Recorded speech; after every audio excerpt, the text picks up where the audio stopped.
नमस्कार। दिल्ली के मुख्यमंत्री अरविंद केजरीवाल की हालत इन दिनों बिल्कुल ऐसे व्यक्ति की हो गई है जो पानी में डूब रहा है और हाथ पैर मार रहा है।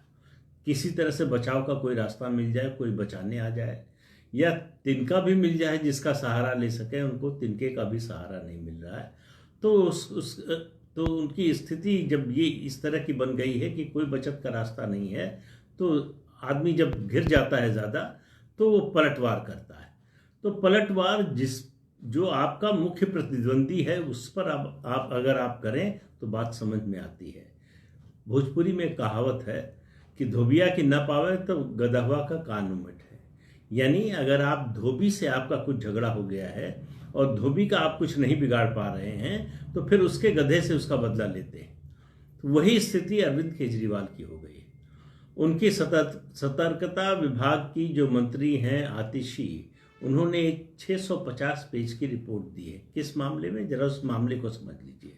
द्वारका एक्सप्रेस वे पर एनएचएआई ने 19 एकड़ जमीन अधिग्रहित की किसी की, और उसका मुआवजा तय हुआ पहले 41 करोड़ रुपए, जिसको डीएम साउथ हेमंत कुमार ने बढ़ाकर 533 या 538 करोड़ रुपए कर दिया। अब ये मुआवजा जो है उनको स्वीकृत हो गया। उसके बाद होम मिनिस्ट्री में शिकायत गई। होम मिनिस्ट्री ने हेमंत कुमार को सस्पेंड कर दिया और इस पूरे मामले की जांच सीबीआई को दे दी। अब आप इतना तो समझ गए कि क्या मामला हुआ। ये मामला है 2015 का।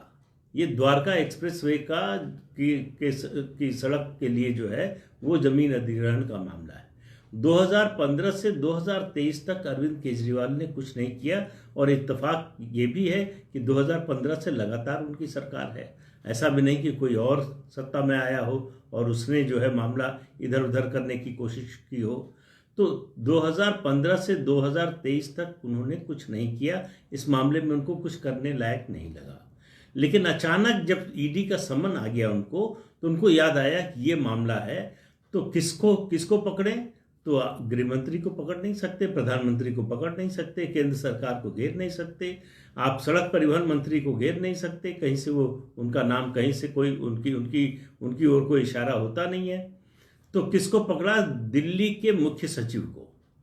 सर्विसेज हाथ से चली गई हैं, तब से पछतावा है कि मुख्य सचिव जो है उनका आदेश, उनकी बात को जो है आदेश की तरह नहीं मानते। तो उनको लगा कि हमला मुख्य सचिव पर करेंगे तो इसका दर्द जो है वो केंद्र सरकार को होगा, केंद्रीय गृह मंत्रालय को होगा।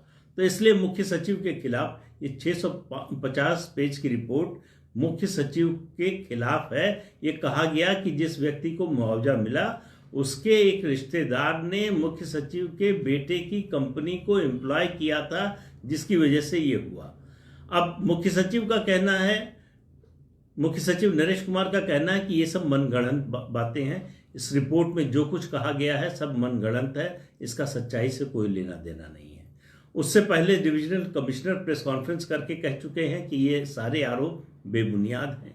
लेकिन अरविंद केजरीवाल को इससे मतलब नहीं है। उनकी पूरी राजनीति जो है वो आरोप लगाओ और भाग जाओ, चर्चा होने दो। भाई कुछ लोग तो मान लेंगे। ये उनकी रणनीति, उनकी राजनीति की जो रणनीति है वो यही है कि आरोप लगा दो, झूठे आरोप लगाओ और खूब इतना झूठ बोलो कि कुछ लोगों को लगने लगे कि शायद इसमें कुछ सच्चाई जरूर होगी, और खुद अपने को विश्वास होने लगता है कि मैं जो बोल रहा हूं वो सच है। इसीलिए वो अपने को कट्टर ईमानदार कहते हैं। बार बार बोलते बोलते उनको ये गलतफहमी हो गई कि वो कट्टर ईमानदार है। तो ईडी का समन आया, उसके बाद उनको याद आया कि अरे द्वारका एक्सप्रेस वे पर एक जमीन का अधिग्रहण का मामला था जिसमें एक डीएम सस्पेंड हो चुका है, उसके खिलाफ सीबीआई इंक्वायरी चल रही है। अब सीबीआई इंक्वायरी पर दिल्ली सरकार का सतर्कता विभाग क्या जांच करेगा? क्या सतर्कता विभाग की जांच जो है वो सीबीआई की जांच से ऊपर है या उससे बड़ी एजेंसी है? ये तो अरविंद केजरीवाल को भी अच्छी तरह से मालूम है। लेकिन उन्होंने ये जांच कराई, और जांच कराने के बाद एलजी को एक चिट्ठी भेज दी, सिफारिश भेज दी कि चीफ सेक्रेटरी के खिलाफ या एक्शन लिया जाए, उनको सस्पेंड किया जाए।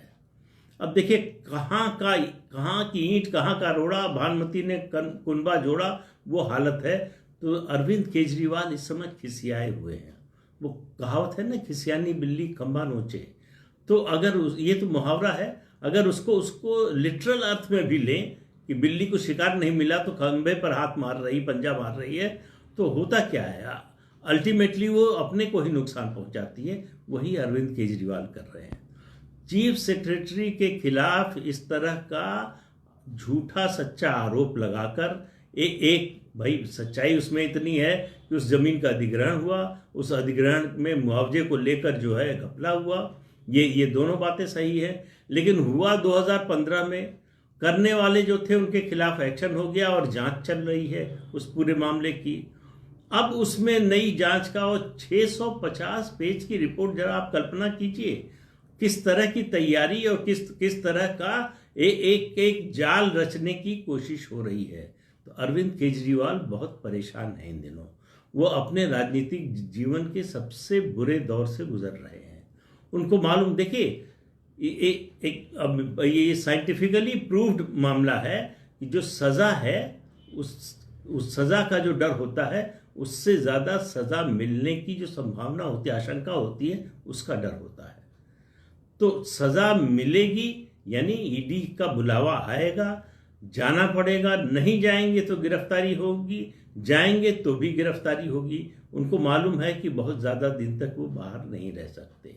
उनको मालूम है कि कोर्ट उनको जेल में कैबिनेट मीटिंग की परमिशन दे न दे, अपने पूर्व कैबिनेट मंत्रियों से जेल में, उनकी तिहाड़ जेल में मुलाकात जल्दी ही होने वाली है। उससे पहले वो जो है पूरे माहौल को बिगाड़ना चाहते हैं। वो ये बताना चाहते हैं कि हम कुछ भ्रष्ट लोगों के खिलाफ जांच कर रहे थे, उनके खिलाफ जो है कार्रवाई करने की तैयारी कर रहे थे, इसलिए हमारे खिलाफ इस तरह का एक्शन लिया गया, हमको इस तरह से फंसाया गया। लेकिन उसके लिए बहुत देर हो चुकी है।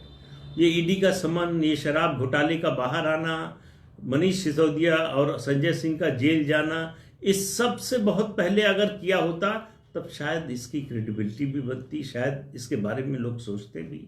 लेकिन अब तो जो है जमुना में काफ़ी पानी बह चुका है।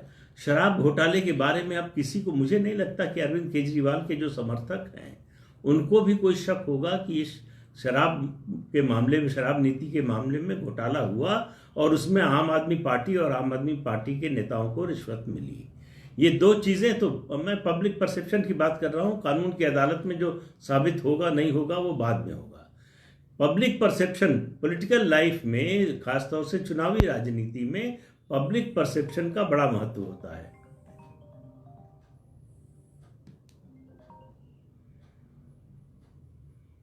पब्लिक परसेप्शन से ही तय होती है दिशा कि इस मुद्दे पर लोगों का रुख क्या होगा, लोग किस तरह से इस पर रिएक्ट करेंगे, खास तौर से नेता को यही मतलब होता है रिएक्ट करने से कि मतदाता इस पर मतदान के समय क्या सोचकर मतदान करेगा। क्या अरविंद केजरीवाल के बारे में ये जो भ्रष्टाचार के आरोप है, उनकी पार्टी के नेताओं के बारे में, उसकी वजह से उनके वोट पर असर पड़ेगा? अगर वोट पर असर पड़ेगा तो अरविंद केजरीवाल चिंतित हैं। अगर वोट पर कोई असर नहीं पड़ने वाला तो अरविंद केजरीवाल को, या कोई भी नेता हो, उसको कोई चिंता नहीं होती। लेकिन ये ऐसा मामला है कि देख, भ्रष्टाचार का मामला वो बड़ी देर में नीचे पहुंचता है। सस्टेन्ड कैंपेन करना पड़ता है, लगातार लोगों को बताना पड़ता है, समझाना पड़ता है कि घोटाला हुआ क्या, कैसे हुआ, कौन लोग शामिल थे और उनको क्या फायदा हुआ। जब एक बात लोगों की समझ में ये आ जाती है, लोगों के मन में बैठ जाती है, तो फिर उसका राजनीतिक नुकसान होना शुरू होता है। और मुझे लगता है कि अरविंद केजरीवाल और आम आदमी पार्टी के मामले में ऐसा ही अब होना शुरू हो गया है। अब उनको राजनीतिक नुकसान होना शुरू हो गया है। इसी से अरविंद केजरीवाल और ज़्यादा डरे हुए हैं।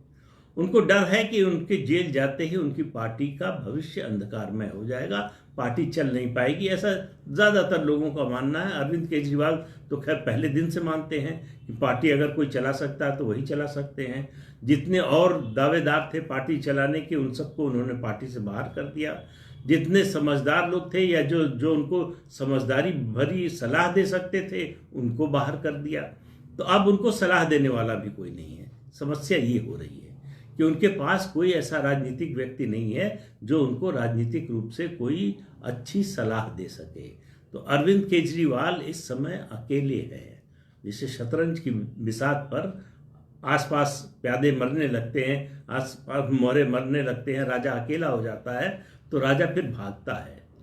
तो वो अरविंद केजरीवाल की वही हालत है, वो भाग रहे हैं, भागते भागते जो पकड़ में आए उसी उसी उसी से जो है निपट लो। तो चीफ सेक्रेटरी उसी स्थिति में उनकी पकड़ में आए हैं। उनका कुछ होने वाला है ऐसा लगता नहीं है। पूरा मामला सुनने के बाद लगता है कि ये बनाया हुआ मामला है, ये केवल पॉलिटिकल इशू बनाने के लिए ये जो है जांच का नाटक किया गया है। लेकिन फिर भी जांच तो जांच होती है, तो उस जांच पर भी जांच होगी। ये तो अगर उन्होंने रिकमेंड किया है कि चीफ सेक्रेटरी को सस्पेंड कर दिया जाए, तो सरकार सस्पेंड करने जैसा कदम उठाने से पहले जांच तो कराएगी, और जांच में पता चलेगा। अभी तक जो इन सब मामलों से बाहर थी आतिशी, उन पर भी आंच आ सकती है कि अगर वो जांच उनकी फर्जी है, अगर वो जांच में उन्होंने ईमानदारी नहीं बरती है, गलत तथ्यों का सहारा लिया है, तो वो भी मुश्किल में पड़ सकती हैं। तो ये जो है घेरा आम आदमी पार्टी के इर्द गिर्द लगातार बढ़ता जा रहा है, और अरविंद केजरीवाल की मुश्किल तो और ज़्यादा बढ़ती जा रही है। इस अंक में इतना ही, अगले अंक में फिर मिलेंगे। तब तक के लिए नमस्कार।